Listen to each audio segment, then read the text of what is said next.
Hare Krishna, everyone, and welcome to our first class of 4 on the Light of the Bhagavata, a lesser known book that Srila Prabhupada discovered in manuscript form after he had left the planet and published with traditional Chinese art, based on a chapter from the 10th canto of the Srimad Bhagavatam. And where there's 48 verses in the Light of the Bhagavata. It's a very different kind of mood than the Ishopanishad. It's there's philosophy, certainly, but it's less abstract. It's really just very much drawing from nature and the natural world. It's an observation of the seasons. And from that, Srila Prabhupada explains spiritual philosophy and human life and social, political ideas. And before we get into it, we'll have some kirtan.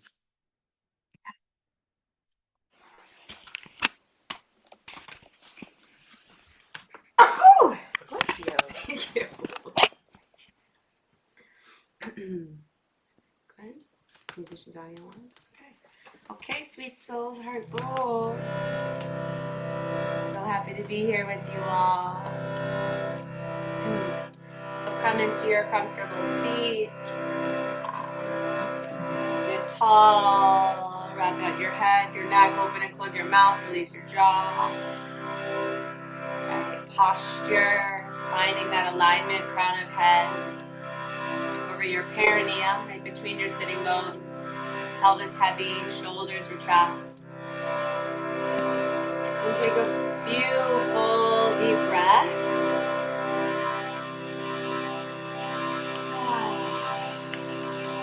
Alright, 2 more. Follow your inhale, your exhale, shifting gears from your day to our Shastra study group.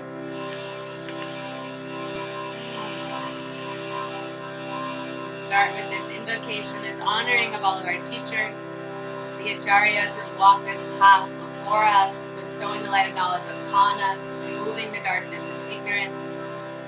We honor all the Vaishnavas, all the devotees. And we honor the Panchatattva, the 5 original teachers, along with Mahaprabhu, and that sweet, sweet Maha Mantra, the holy names. Take a deep breath in, fill up.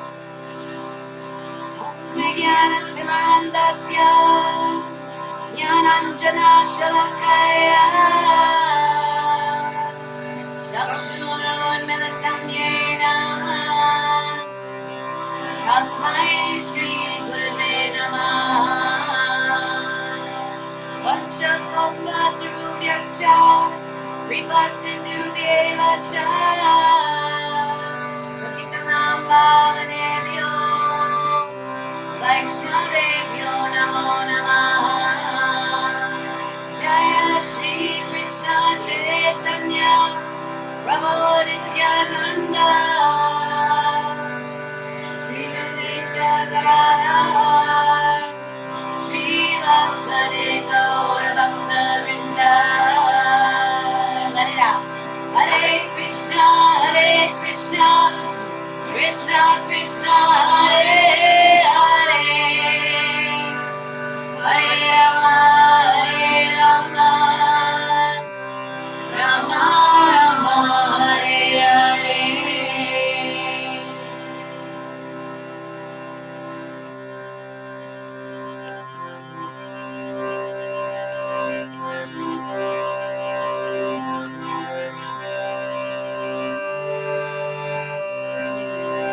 Inspired to chant this melody tonight from Amy's share.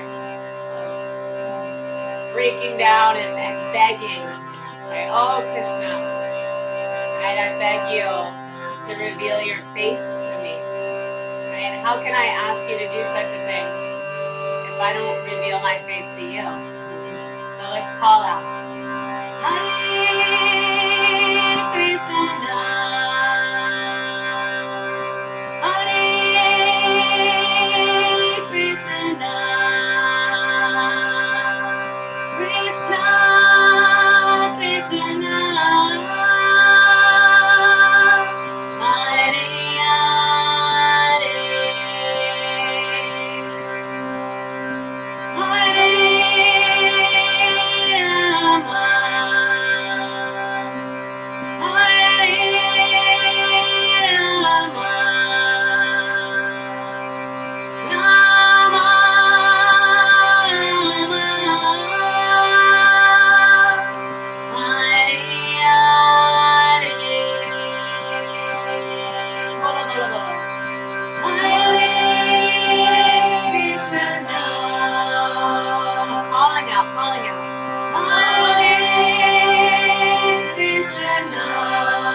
All you got.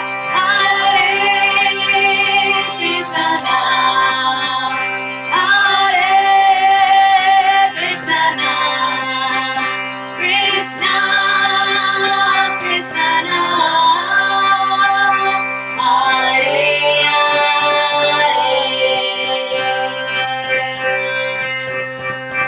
Hare, Hare Rama, Hare Rama, Rama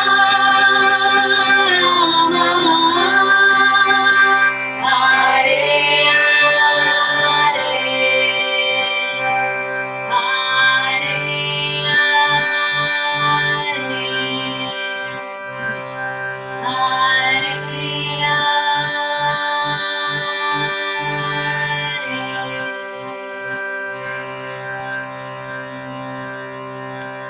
Shri Krishna Bhagavata ki, Shri Shri Lord Chaitanya Mahaprabhu ki, Shri Shri Gaura ki. Light of the Bhagavata Study Group ki, Burlington Bhakti Sangha Adyan ki. Hari Hari Bol.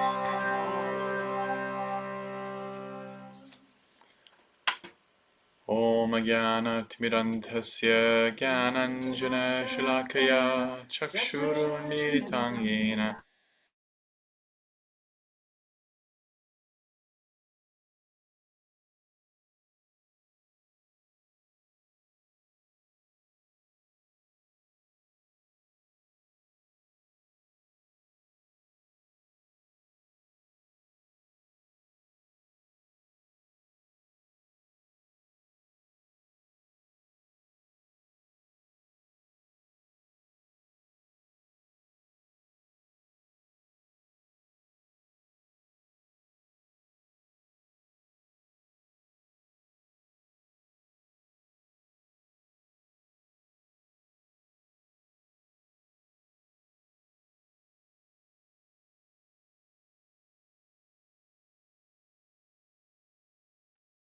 You guys couldn't hear the whole kirtan?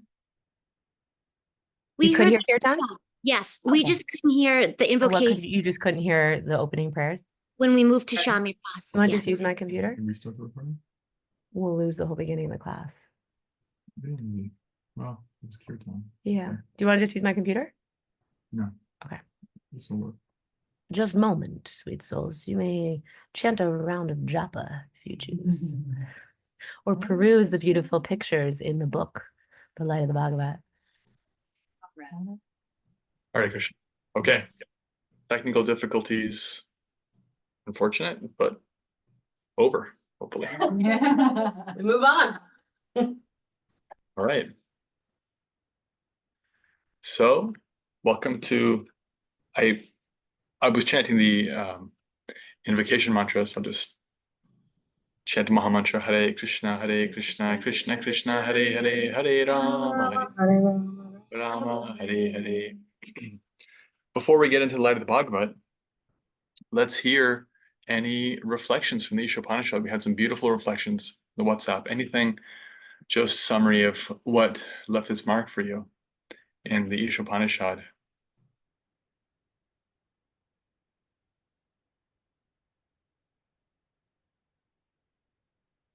Whatever you're doing, stay in the mode of Krishna. Whatever you're doing, stay in the mode of Krishna. Ooh. Yeah. We have a poster back here, Srila Prabhupada, saying, always remember Krishna, never forget him. That's actually considered to be the essence of all bhakti, our whole philosophy.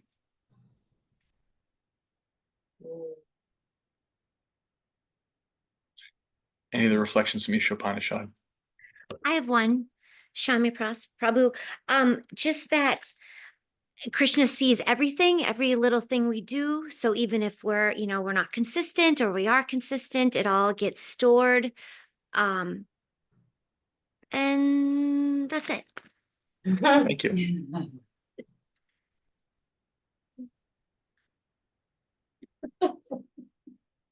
Maybe. Yeah. Just estimating. And- Sure, I'll say something. Just that in every day, every moment, If we can remember Krishna upon death, that's who we will remember at the end of our lives. Yeah.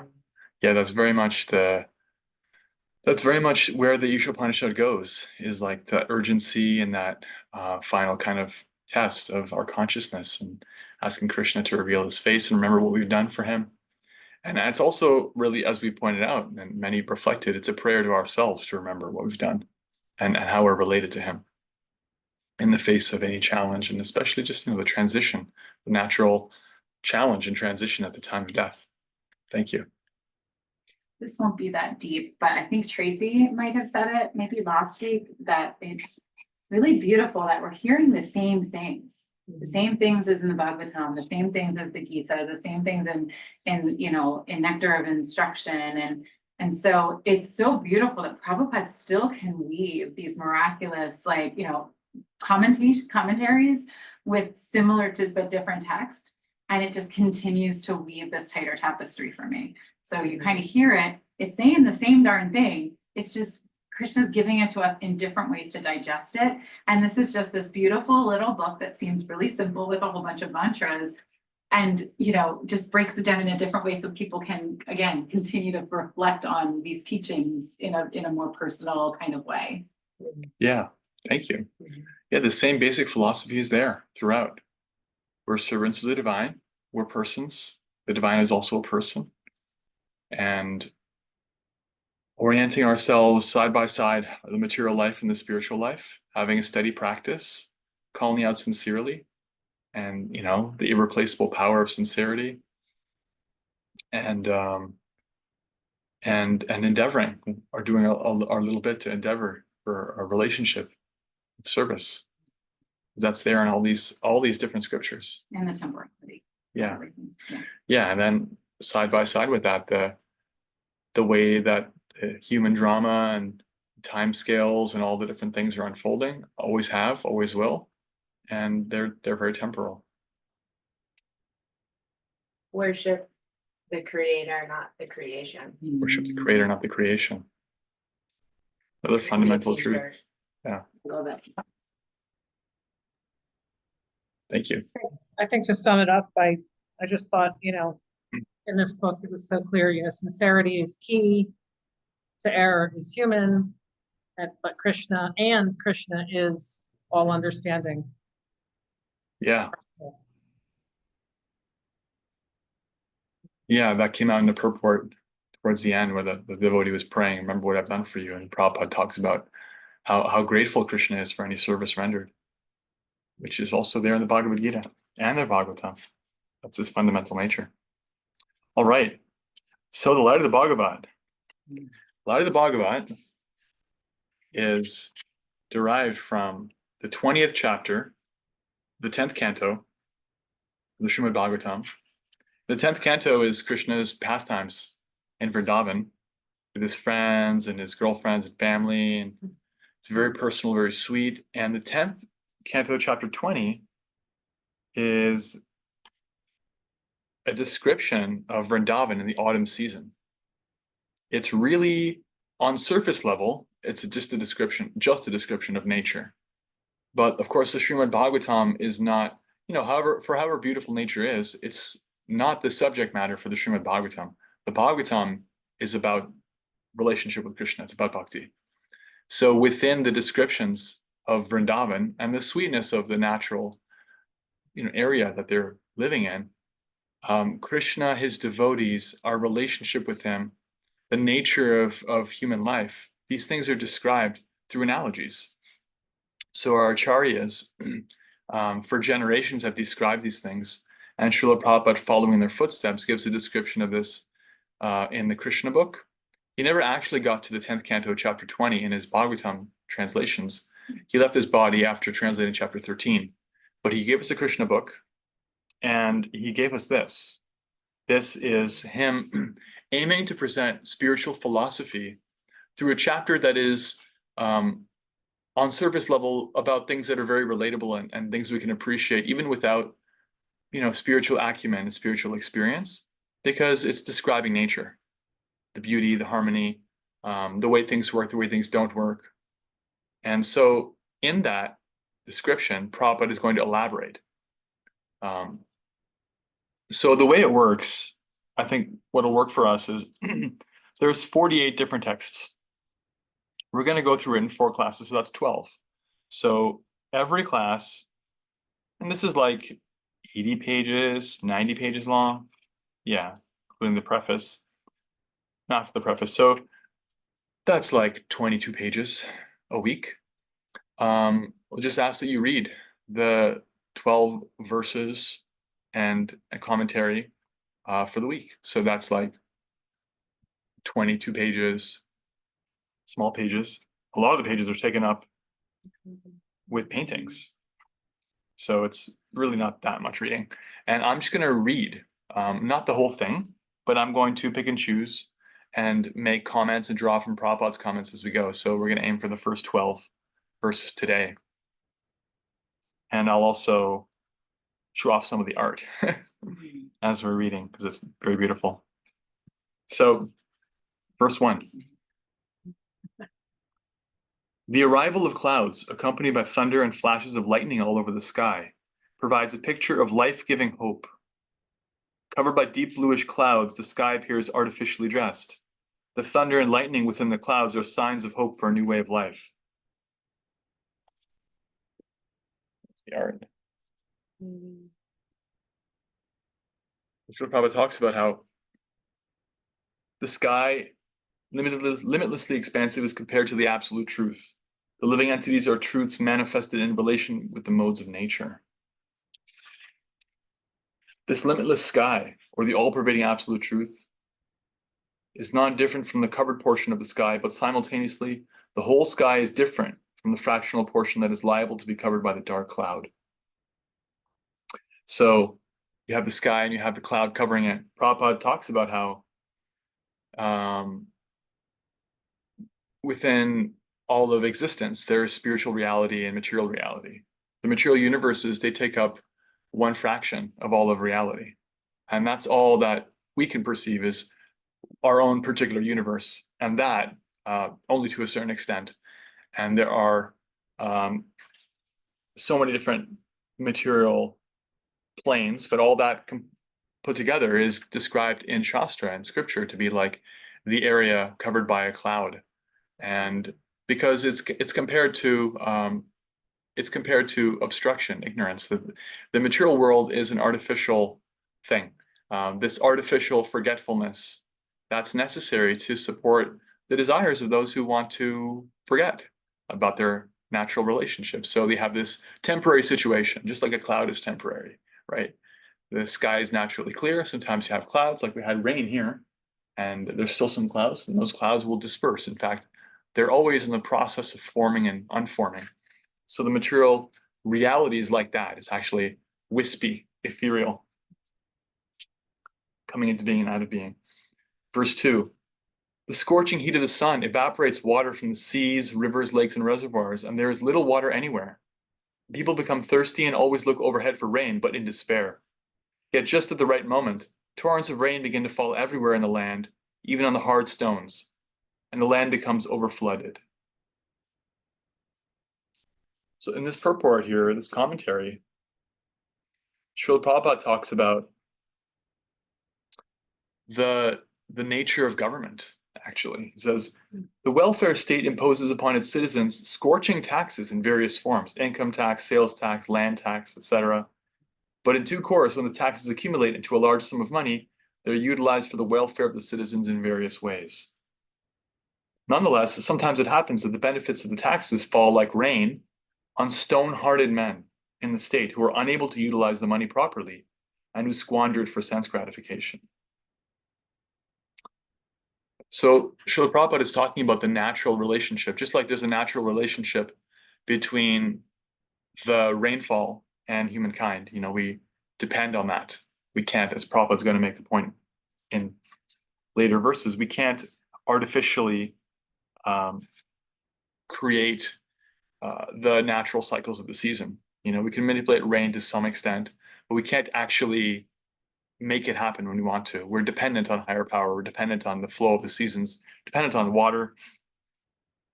And so Similarly, there's a natural way in which in human society, those who are in power, they are not simply those who have privilege. They are those who have responsibility. The responsibility is responsibility to the whole. When you're talking about like taking in taxes or the collective work of the people, that's meant to be actually just distributed to serve everybody. And that's the natural relationship. Just like in a family, you may have the children do chores around the house, but they're not simply like hired workers. They do things to contribute, and that contributes to the general welfare of the family, but the heads of the family actually take in all of that effort and make sure that everyone gets what they need. Everyone is being fed, everyone's emotional needs are met. There's a natural structure to that. There's a dharma, a nature that you don't create, it already exists. So similarly, there's a natural form of the relationship between the citizen and the leader. And Prabhupada has a lot of things to say about leadership in these verses.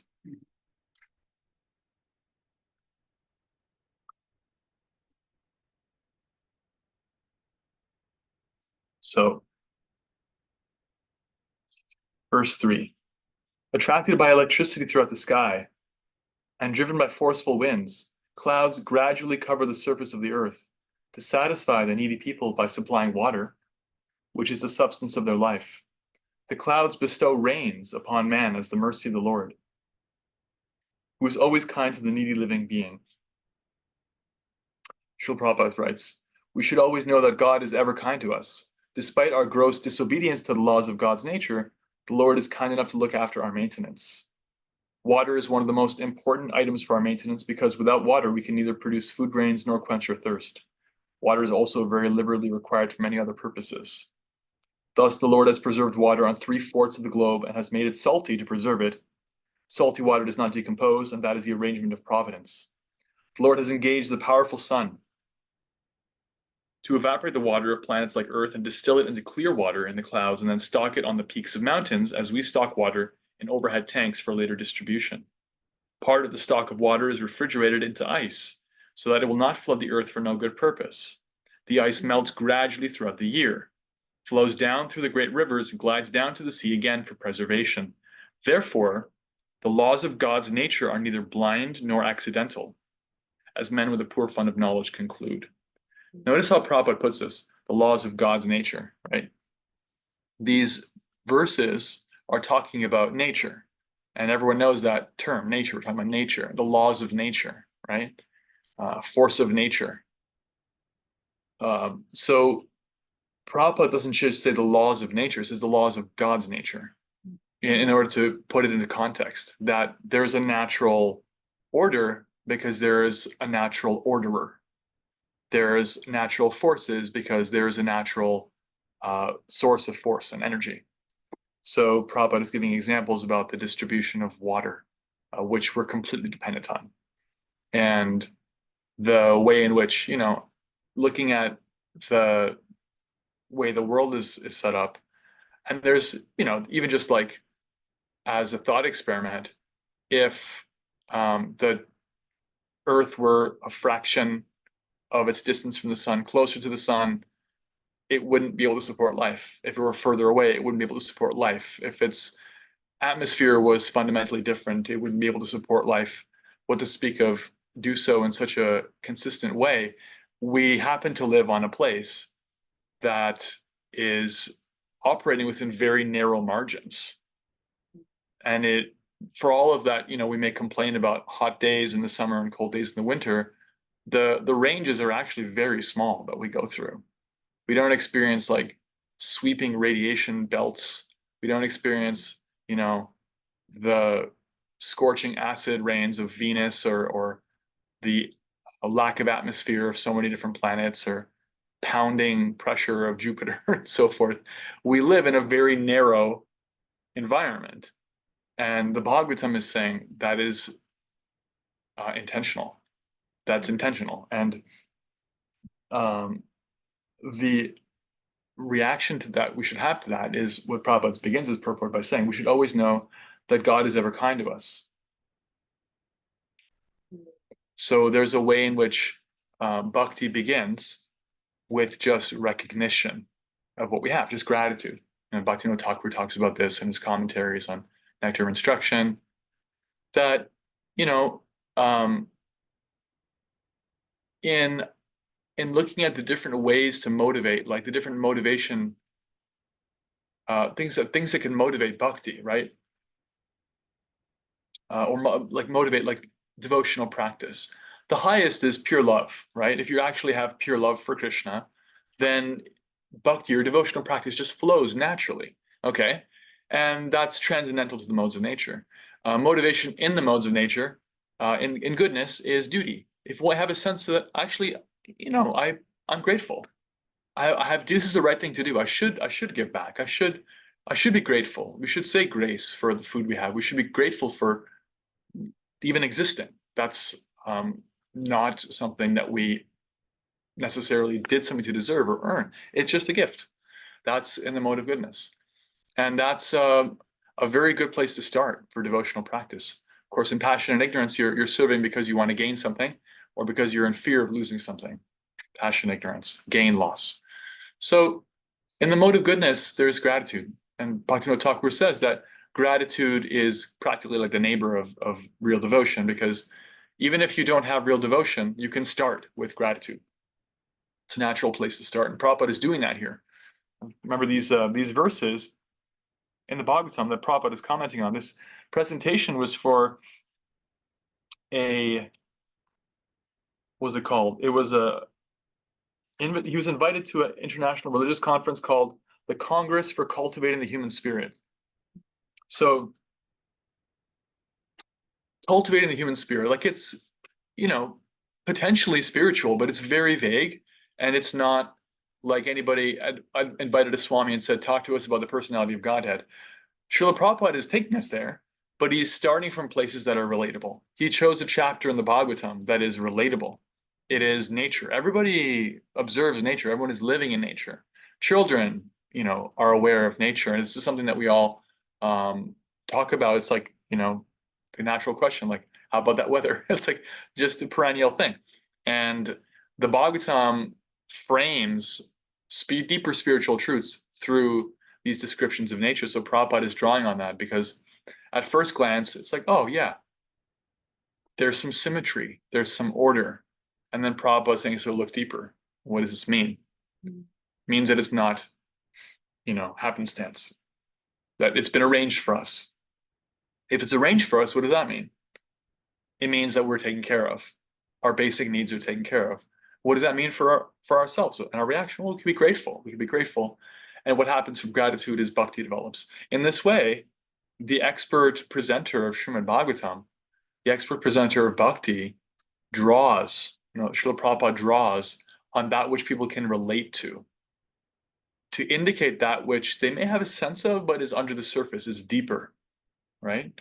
So this is a really powerful lesson for us in our own presentation of Krishna consciousness. It's that we don't have to lead with the most rarefied personal information, like God likes to play the flute.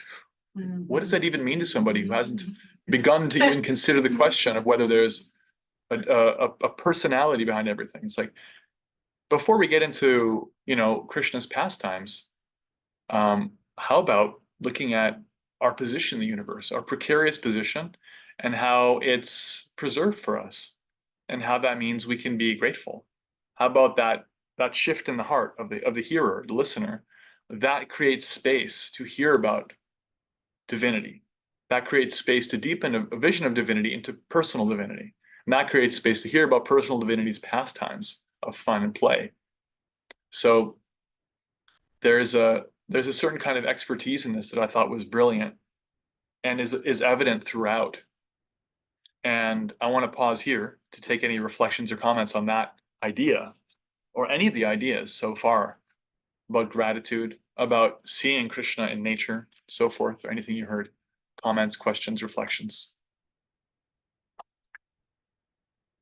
I think it's so true that, like, for people who don't necessarily have a faith or a spiritual path that they prescribe to, or they're really following or even studying, that people experience God in the sunset, in sunrise, in, you know, go to the Grand Canyon, go to any like incredible place in nature, and it's like awe-inspiring and breathtaking, like literally takes the breath away, and it's like Mhm. that moment of pause and appreciate. People generally, if they're present, or Yeah. have appreciation, you know, for if nothing else, the land and the scene and the view. And then, you know, as that saying goes of that teaching goes of, you think this is beautiful, imagine, I think Prabhupada said it, right? If you think this is beautiful, imagine the painter, or imagine the artist, Right. right? So whether someone knows it or not, it is sort of that, it can have like a divine inspiring moment when you see something beautiful in nature. Yeah, agreed. And Krishna deals with this in the 10th chapter of Bhagavad Gita, 10th chapter. In the 10th chapter, Arjuna asks Krishna how he can remember him. And so Krishna says, I'll give you some examples, but that there's infinite examples because I'm the source of, you know, all this splendor you see just coming from a spark of me. Here are some ways, and they're all, you know, bigger than our scale. You know, the individual human scale is actually very small. We're actually human, animal, even demigod. We're actually very small. We're very small. The more advanced the consciousness is, the broader its awareness is, you know? Like an ant has a very narrow awareness. A mammal has a broader awareness. A human has a broader awareness than that. A demigod has a broader awareness than that. But regardless, we're all of essentially very small. And so there's a way in which when you force yourself to step out of your own context, the limited little box of the mind and the little flesh suit you happen to inhabit in your body, and you look at a big mountain, you look at the sky, you observe the ocean, you observe fire, you know, the cycle of the seasons. All these things are talked about in the 10th chapter of Bhagavad Gita. Krishna says, you can see me in this way as the seasons. You can see me as the potency behind rain and wind, because they're there and they're more powerful than us, you know. Doesn't take that much work for a gust of wind to knock me over, you know. It can happen. It doesn't mostly, but it's just like a little bit more, and my body that I work so hard to maintain is just flattened. It's much bigger than me. Water, wind, air, the globe, mountains. So there's a way in which we're actually wired to grow by opening ourselves up to greater reality, even just greater natural reality. It's healthy and natural to do that, to get out of the box of our own limited consciousness. And many places in scripture indicate this as a beginning step, including 10th chapter Bhagavad Gita, Canto 2, chapters 1 through 3, especially 2 and 3 of the Bhagavatam deal with this. The yogis begin before contemplating the divine, they observe nature, and they conceive of nature as being like the body of the Lord. The mountains are like his bones, clouds are like his hair, and so forth, or like that, in this way, because they can see that with their material eyes and material vision, and it's already bigger than their own scale. So that's natural, and it helps break the ego down, break the false ego of, I'm the center. So I'm clearly not the center. This hunk of rock in front of me is so much older than me, so much tougher than me. It's supporting so many different kinds of living beings on top of it. This is already just bigger than me. So I'm definitely not the center. That's useful. Dislodging that kind of egotistical tendency, that streak of it's actually all about me. Breaking that down, that's a good start. Any other comments, reflections, questions? I really appreciate in these verses just how much, like, how applicable these verses are to like the human emotional experience. So like it's really fascinating if you like look at it with that lens. And when I was first reading this book, that's how I perceived it also. And it's really, really amazing to really think about it in that light, like when the thunder and lightning within the clouds are signs of hope for a new way of life. Like that can happen in our lives in an emotional way, or just at the right moment, torrents of rain begin to fall everywhere in the land and even on hard stones. So like it's just really so profoundly beautiful. It's like such a deep and emotional place that I always am taken by that in these verses. Yeah. And speaking to our bhakti relationship, we don't force Krishna to appear. Nobody can force him to appear. So you can't force the clouds to rain. Doesn't matter. You can try to manipulate technology as much as you like. You cannot force the cycle of seasons. There's a way in which it's bigger than us, and our position is one of appreciation. We're little appreciators, and we're little receivers. We We're don't. little givers. Yeah, we give what we can back, but we can't make it rain. Ultimately, Krishna is doing that. You can get your little water reservoirs when it does rain, and irrigation systems that you can do, but the fundamental stuff is coming from the divine. So we need air, we need water. All these things are being provided for us, and recognizing our position in the greater scheme of things as dependent is very healthy, because that's our position in relationship to Krishna. We're dependent. We're not independent. The material idea of like figuring out reality with our powerful brains is actually unconsciously putting us in the independent position, as if we can realize reality because we've cultivated the intelligence or sensory strength to do so. We cannot. We actually cannot. That is a fallacy, and categorically prevents us from seeing Krishna, as so many of the books we've been reading have talked about. So creating this receptivity, this dependence, this appreciation, this awareness that we're provided for is healthy materially, because it means we don't waste what nature is giving us, but it's also healthy spiritually because we are dependent on Krishna.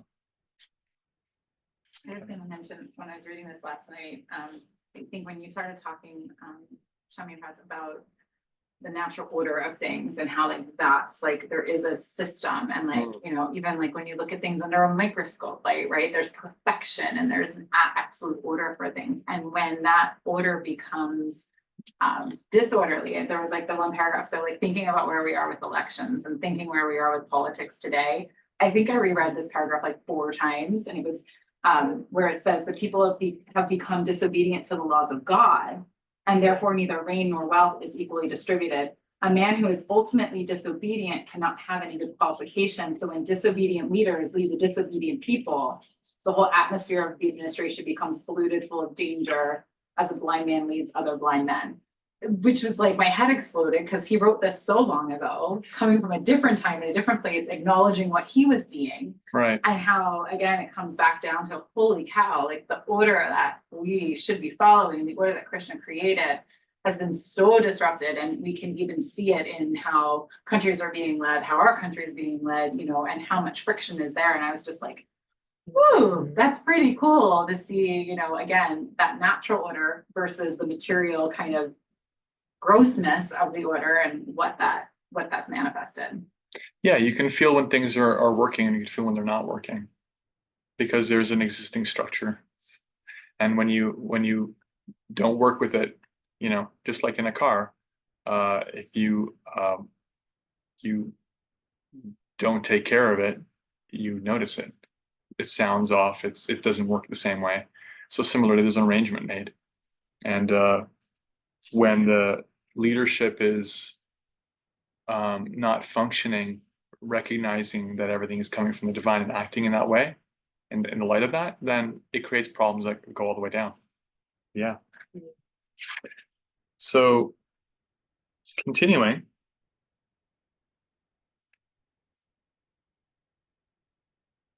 Srila Prabhupada's writing in the purport to 3.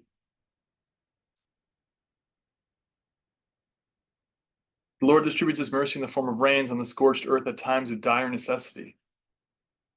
God is merciful undoubtedly, but he bestows his mercy on us when we need it most.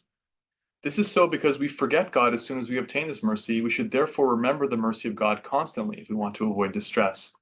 So there's a way in which the living entities are always after some substance, some resource, money, partner, place to live, health, different kinds of things. And in material consciousness, we think those things will make us happy. And what Prabhupada is saying is that we're not dependent on those things, we're dependent on Krishna. And what's going to make us happy is not getting those things. It's remembering that we're being taken care of by Krishna. It's not the things themselves. The things can be there or not, but if we're Krishna conscious, we're happy. And the things can be there or not, but if we're not Krishna conscious, we're not happy.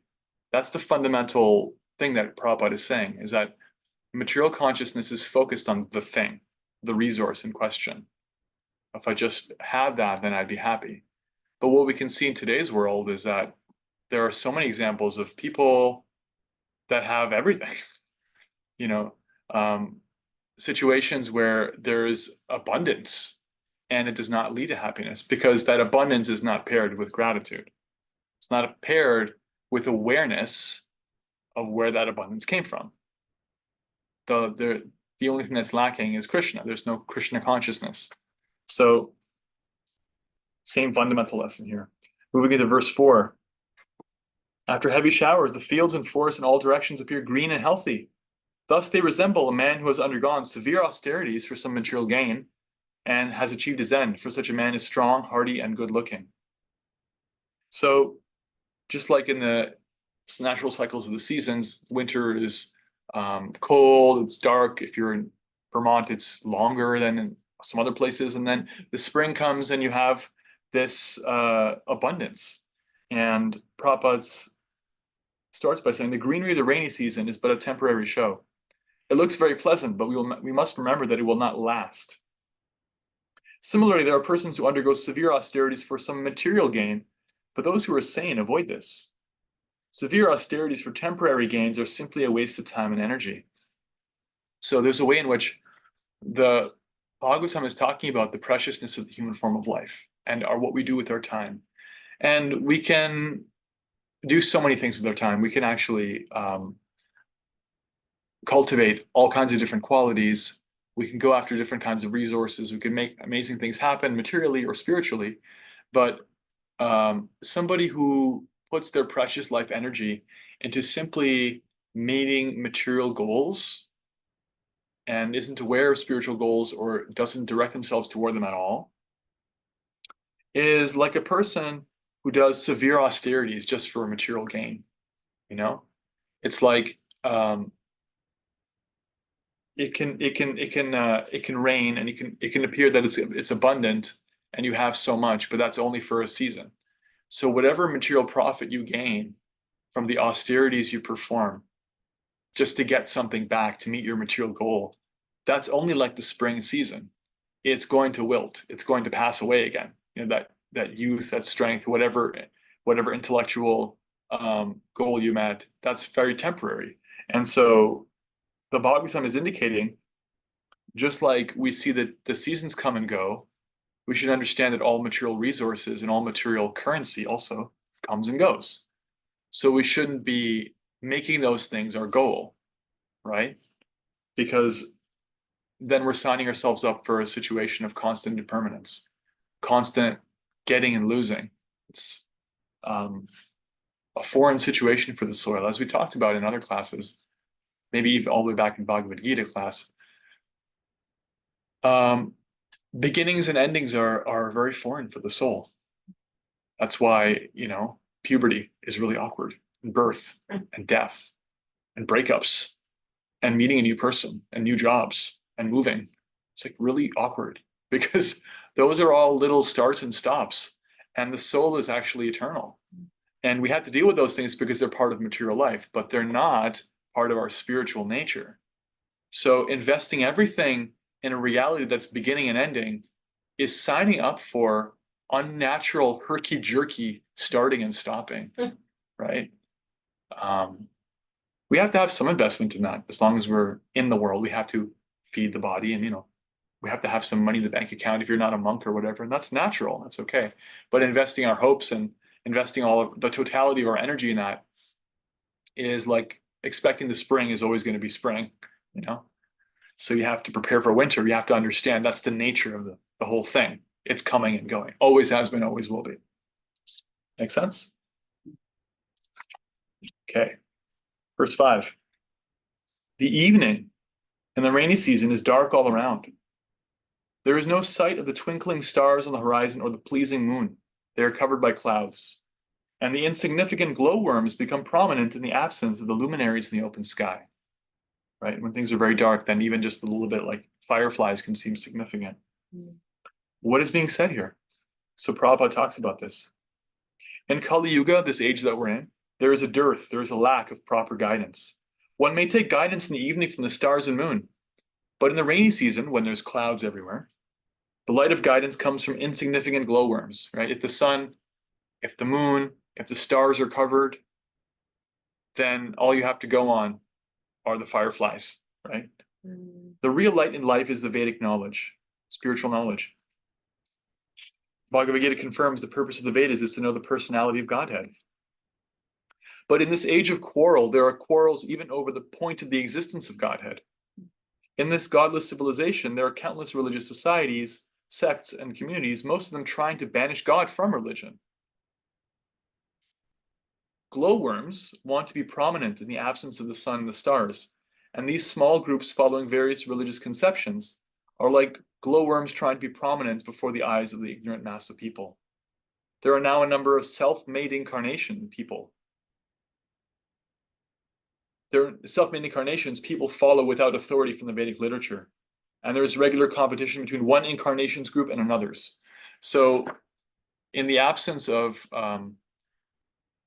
noticing, giving time, giving attention to established, time-tested, verifiable, descending knowledge in the form of spiritual tradition, people will either ignore spirituality or create spirituality. There are cults, there are little false pseudo-religions that are built around power, money, little litigious societies like the so-called church of this and the so-called church of that, and temple of this, and in this way, because of the nature of the age we're in, invented, fabricated spirituality can get attention and does. And so Prabhupada is pointing out, just like if the moon and the stars were covered, anything that gives a little bit of light can seem like it's actually really relevant, even though it can't guide you. If you're on the ocean, sometimes in old times, the sailors could guide themselves by the stars. So they wouldn't want to see a cloudy night. They would want to be able to see the stars because they can get to where they need to go. Whatever island or shore they're aiming for, they have to have the stars because the stars are fixed. They know how they move. They know how the moon, they know the stars, they're predictable. They're actually like ordered. They're not like little fireflies. You can't guide a ship with will-o'-the-wisps and fireflies. You have to have something fixed. So invented religion is worse than no religion at all. Invented spirituality is worse than no spirituality. Same thing Ishopanishad said, if you'll remember, that the abuse of spiritual knowledge is worse than ignorance of spiritual knowledge, right? So this is a warning. It's a stark warning for those who would misuse the spiritual aspect of people's minds to get attention, to get resources. And it's a sober warning for us to watch out and make sure that whatever we're hearing from, associating with, that claims to be spiritual, can actually back itself up. That there's traditions of Guru, Sadhu, and Shastra, living teachers of previous generations, all of whom follow scripture and established consistent authority. There's things that are actually verifiable within the scripture, the tradition. You should find these,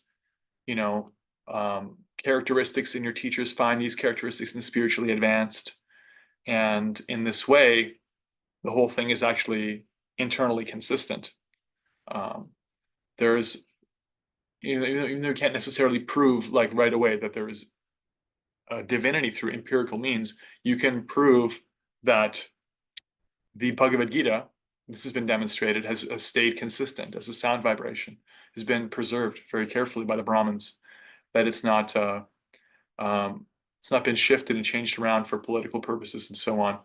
Other lesser scriptures have been, even in our own tradition, but Bhagavad Gita has always been protected. Srimad Bhagavatam is protected. And so in this way, we can see like, okay, that's helpful to know. What does the Bhagavad Gita say itself about what we should look for in those who are spiritually advanced? Arjuna asks that question. And if we read that, we understand what to look for in our teachers and in ourselves as we're practicing. So in this way, Prabhupada is soberly reminding us that some people will take advantage of the dark night to try to cheat you by flashing, temporary light and saying, come over here. I have the answers. There is a story in ancient Persia about a group of people who took a ride on a ship, and there was a big storm. And then one of the people came, they all thought they were going to die. Like it was a terrible storm, you know, the ship was not looking like it was going to last. It was going to go under. And one person said loudly before everybody, actually, I predicted we will survive. I have visions of reality. I'm actually in touch with higher reality. We will survive this storm. And it happened, they survived. So they all believed him, became their little leader. But what did he have to lose? Because if he was a liar, they'd be dead anyway. So he took that opportunity very, very cleverly. Oh yes, I have seen we will survive. Everybody follow me, we'll be just fine. And then when they did, he had his little group of followers, and his ego was stoked. He got what he wanted. They lasted for some time, and then they disappeared, making no mark whatsoever, but wasted time. So in this way, don't waste your time with false gurus, false teachers, false incarnations, ego trips, and so forth. Money-oriented, power-oriented spirituality. They're like little glowworms in the sky. Look for the steady sun, moon, and stars. Oh, we're only halfway there. I better hurry up. Yeah. Verse 6. Yeah. On hearing the sound of the torrential rains, the frogs come out of the mountain caves and begin to chant like brahmacharis, student monks who chant the Vedic hymns by the order of the spiritual master.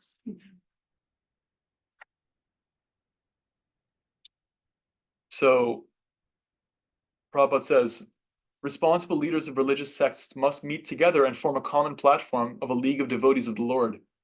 There is no need for the self-realized souls to live in a secluded place. Fearless devotees of God always speak scientifically about the existence of God, even at the risk of death. Such devotees of God feel compassion for the mass of people who have completely forgotten the Supreme Lord. There has to be that sound vibration, spiritual sound vibration. Just like the brahmacharis wouldn't wake up in the morning without that bell. They wouldn't wake up in the morning without the order of their gurus. So similarly, frogs come out at the time of rain, but what this means for us is that we actually have to have some spiritual vibration, some spiritual sound to impel us, to motivate us, push us forward, guide us. Verse 7. The small rivulets that almost dried up during the months of May and June, that's the dry season in India, now begin to overflow their banks, like upstarts that suddenly overflow the limits of expenditure. Prabhupada talks in this purport about the way in which like the riverbanks have a natural boundary and they can overflow and they can flood, and that creates temporary trouble. But similarly, if we don't regulate the activities of our senses and mind, we create trouble for ourselves. There's a natural order to the functions of the body and mind. If we overeat or undereat, if we over, sleep or undersleep, then we create trouble for ourselves. And so just like we shouldn't think it's springtime always, we shouldn't think that we're going to be young always, or that we can eat whatever we want, however much we want always. We shouldn't try to function that way because it creates problems. If we let the rivers flow beyond the limits, then we're like upstarts. So there's this again, talking to the power of regulation, the nature, indicating that we should regulate ourselves and be consistent instead of going up and down between feasting and fasting, so forth.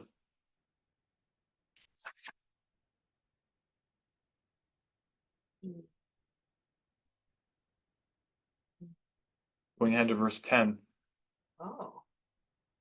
Just as a living being attains a transcendently attractive form by rendering service to the Lord, Hari, similarly, all the inhabitants of the land and water assume beautiful forms by taking advantage of the newly fallen water. Right? When things are dry for a while, the trees, the grass, the animals even too they move less, they're shriveled up, they're drier. And then there's a way in which when the water comes in, life blooms and people, living entities, flourish, and they actually become more attractive. The birds start to sing again, they have energy for that. They start seeking out partners, little baby, birds and mammals and so forth start to show up, and there's an attractive feature. So similarly, there's a natural way when we receive the spiritual sound vibration, we apply the spiritual knowledge, we actually blossom and bloom ourselves. Prabhupada talks about this.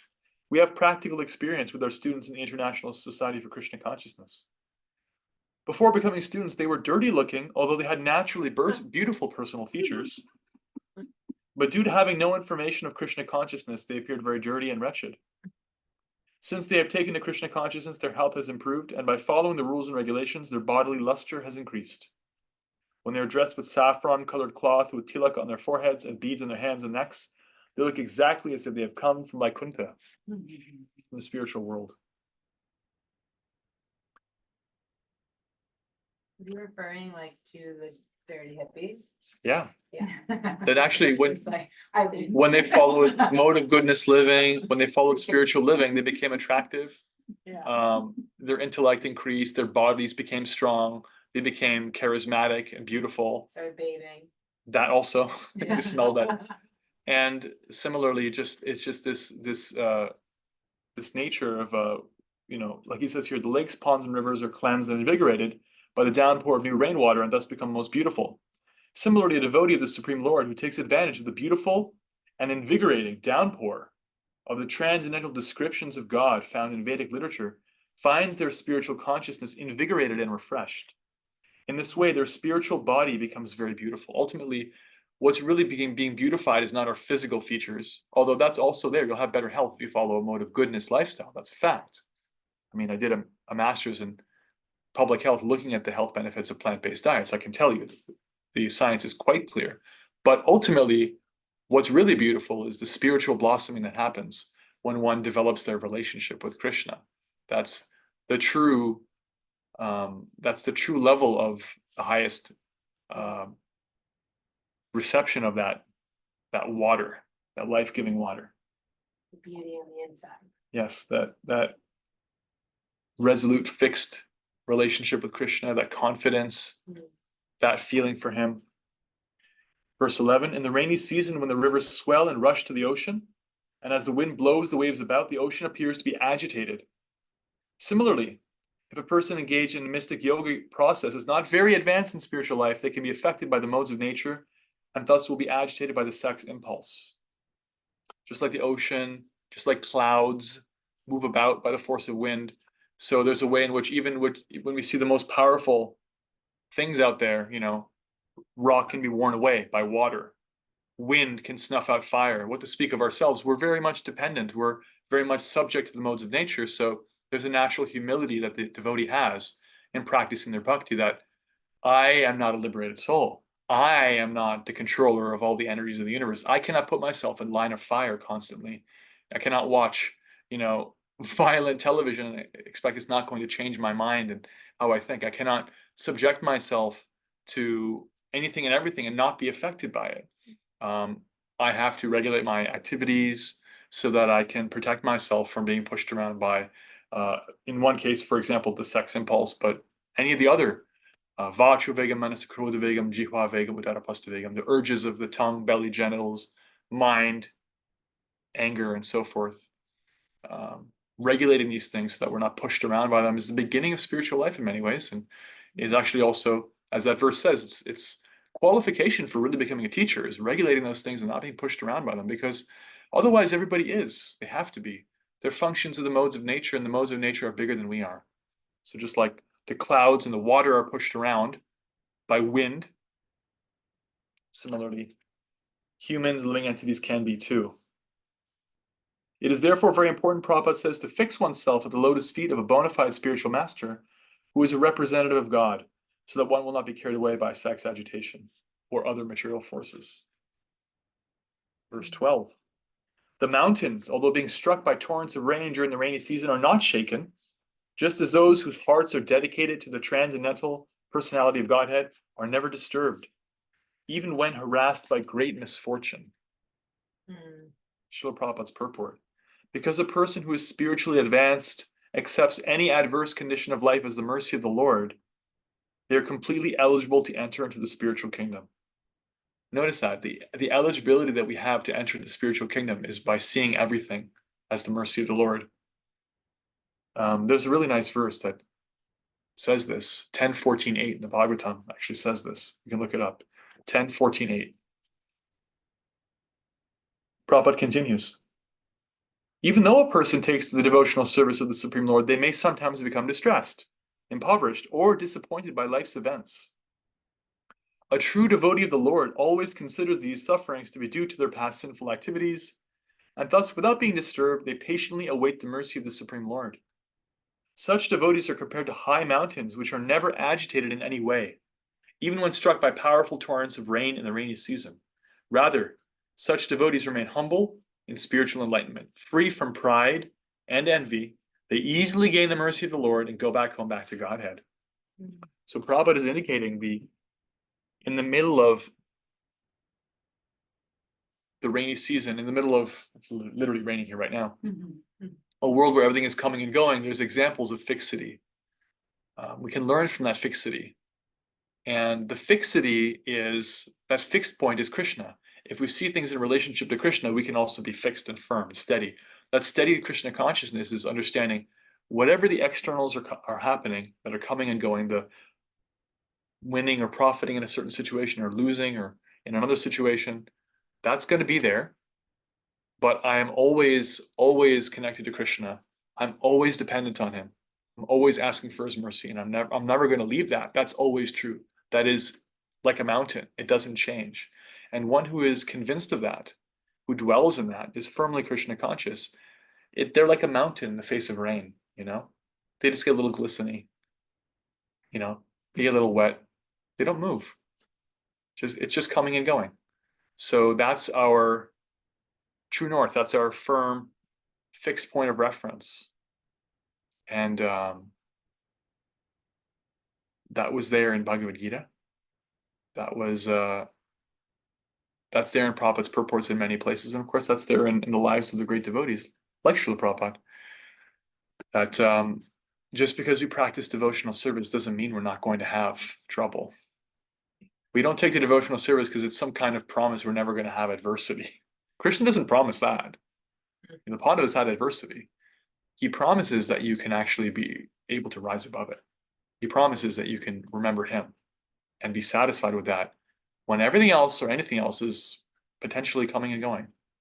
That is what we're looking for. And that's available. Not some artificial situation where we just never lose again, never suffer again, never have anything taken away.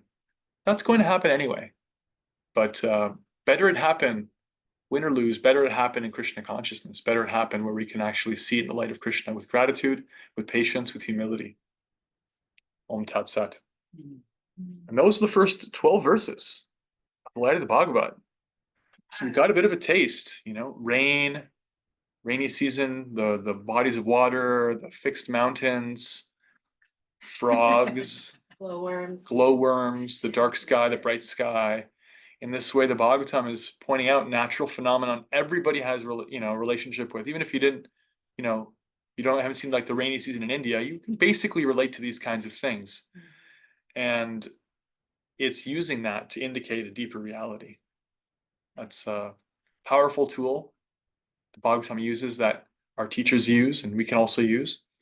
And there's a lot in that natural order that Prabhupada is pointing towards that speaks to our relationship of dependence, our relationship of humility and receptivity, of sense control, honoring the boundaries of life, that help us to practice bhakti in a healthy way. So we'll take any reflections on any of that, any comments, any questions, anything that stood out. Take at least two. I love the way that this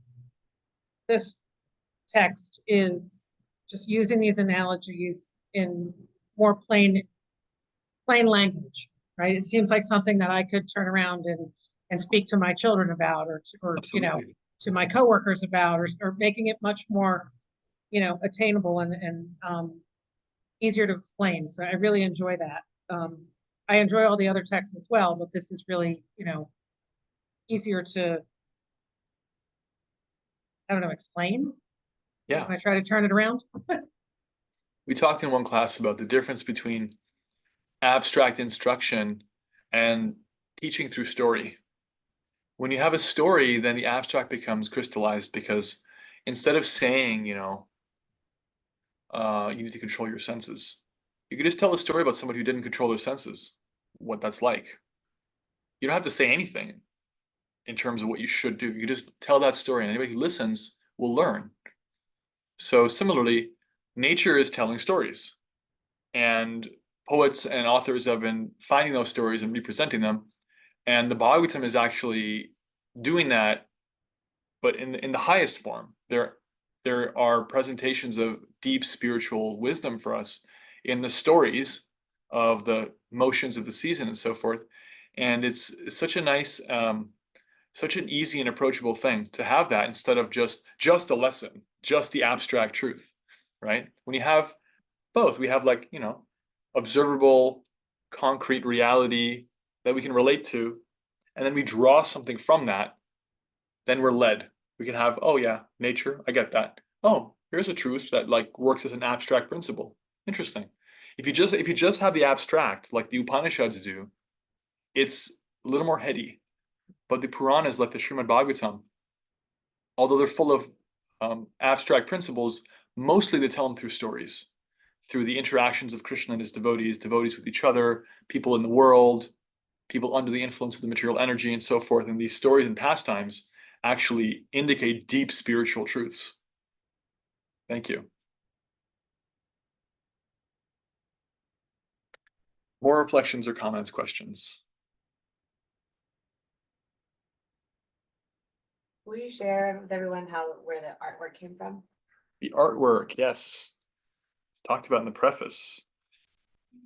So we found this, the followers of Srila Prabhupada found this, this book in manuscript form, unpublished, after he had left the planet, because he could not actually go to Japan for the conference. Excuse me. Srila Prabhupada's plan was that the organizers of the conference should find a qualified Oriental Eastern artist to illustrate each verse according to the directions given by him. The verses illustrated by the paintings would make an interesting display for the visitors to the conference. He also wished that a book be published containing the text along with the illustrations. So in 1984, they commissioned Madame Yunsheng Li to paint the illustrations. This is in traditional Gongbi style. This is Chinese, traditional Chinese paintings. Chinese, not Japanese. I believe so. Her name is Chinese, and Gongbi is a Chinese word. Because the conference was to take place in Japan. Running out of batteries. Need a charger? Yeah, I get my charger. Probably won't have to need it, but yeah, we will need it soon. So in this way, there's a presentation of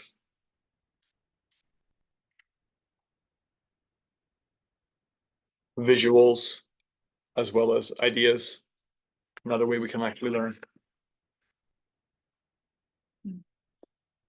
I was gonna say, I'm piggybacking off of coming off of the Upanishads, you think about, I know that chanting is not chanting cleanses our soul and brings Krishna to sit with us.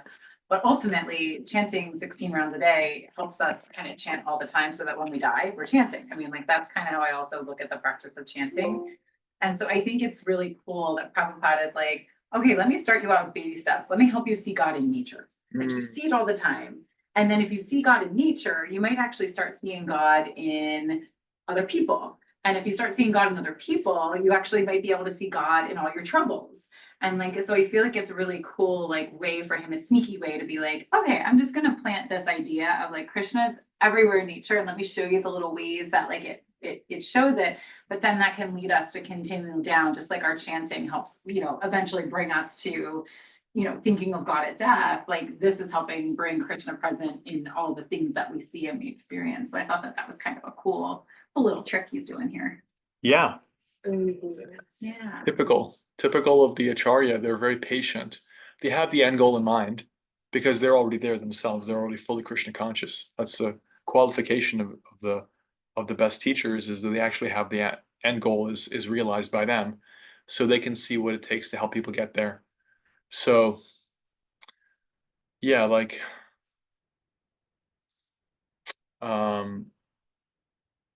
awareness of nature. I quoted from scientists in one of the classes recently about one scientist said something like the cup, when you first drink from the cup of science, it creates atheism, but God is waiting for you at the bottom of the cup, like that. There's a way in which when you start to observe reality, you can forget about just material reality. You can forget about the spiritual, but then we start to see that there's so much order. There's so much that we'll never have time to figure out and understand. There's so much that's beyond us. You know, if you look at scientifically the level of order and structure that there is in a single cell, just in one cell of a living entity, the level of order that's happening between all the little organelles, the tiny little things, the traffic, it's like a city. It's actually greater than the traffic systems of human cities. The level of structure and organization it takes for that cell to operate, right? Is the closer you look at it, the more you start to realize, wow, you know? So that realization of wow, and there's symmetry and structure and order and a natural structure to things, then that creates space for receiving deeper spiritual messages and becoming more Krishna conscious throughout one's life and good experiences and bad experiences. And ultimately that's what the human form of life can allow for is a deepening of spiritual consciousness. So these are some of the ways by looking in nature. That's classic. That's been done with great thinkers and spiritualists in so many traditions. Actually, start with nature. Yeah. Thank you. More reflections. Comments. Yeah, and we are, I'm sorry, I'm just jumping Go on, ahead. piggybacking on that. And we are technically part of that nature, We certainly right? are. Which I think is gets confused by many people, that think Yeah. that we are, the humans are the the highest form of everything. Because we're Even just, if we are, even if the human form of life is different, it doesn't mean it's outside the system. I mean, our scripture indicates that the human form of life does have fundamental differences than other forms of life. Like we can have an intentional spiritual life, whereas unless you're a demigod, other forms of life can't really do that. However, that doesn't mean we're not subjected to nature. We are, because we're subjected to both material and spiritual nature. We live in bodies with material minds in a material world. That's part of our existence, even while we practice bhakti. And our self, the soul, is also fundamentally always dependent on Krishna. That's spiritual nature. Those are also always true. There's a way in which modern society attempts to kind of separate the individual or humanity from the greater context of the world, nature, God, everything, and create this false separation. And it's, never to be.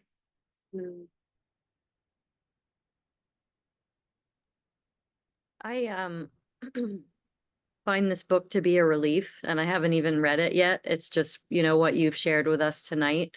I struggle with the more esoteric texts, and this one feels like something I can really dig into and find meaning from. And it makes me realize how much of what Kishori has been imparting on me and impressing upon me over the past year or two as I've been sort of on this faith journey, and to look at nature and to look at what's around me and realize that Krishna is everywhere, because that wasn't a part of my existence until a few years ago, and that I can use that at any moment to look around and see and remember that he's there, whether it's, a blade of grass or a rainbow or the Grand Canyon.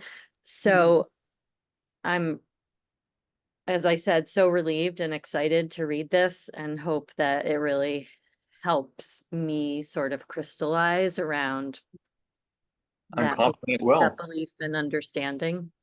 Yeah, there's a reason it's one of my favorite books, and it's a hidden gem that I think devotees should be more aware of because of exactly what you're saying. It's really approachable, really easy read. And if you read it, you could practically just distribute this book as like a book about nature and kind of like a little bit of philosophy and sociology, and it sneakily gets a lot of spiritual messages across. So happy reading. Any more reflections? At least maybe one more. Shami Pras, I'll go. I liked in the 12th verse, right when we ended, it said a spiritual advanced person accepts any adverse condition of life as the mercy of the Lord. I always try to, I'm really working on that any calamities and anything that happens in the world is, it's mercy that we're supposed to be learning. Mercy from Krishna isn't always maybe the positive or the shiny or the nice, like it's in the lessons too. Yeah. Absolutely. Yeah. And that verse 10:14:8, which talks about staying steady in the middle of winning and losing and just staying. It talks about how the steadiness of a devotee who can connect everything to Krishna is manifested by their continuing to practice and deliberately connecting things to Krishna. So sometimes, we can be swept away. It can be like almost giddy, elated victory, and we can have desolate, loss. And that's part of the human experience. But if we intentionally try to connect whatever we're going through to Krishna, that helps us stay on that path of really being fixed like the mountain. So always having a lifeline, devotees, association with devotees, association with transcendental sound, Mahamantra, spiritual books, fundamental things. And thank you. So for this week, read the first 12 verses. If you haven't yet, it won't take that long. We mostly read them today. And comment on any one of them, anything that speaks to you from any one of them. So make reference. So I want your comment to say, begin with like in verse number, whatever. And find something that Prabhupada says or the verse says and reflect on it. Find some way in which you've seen the truth of it, or it speaks to you.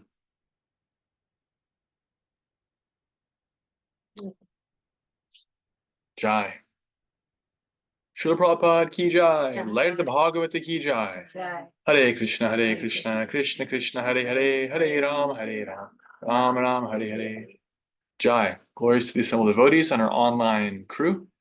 See you on WhatsApp. See you on YouTube. See you next week. Thanks, everyone. Thank you. Night, sweet souls. Oh.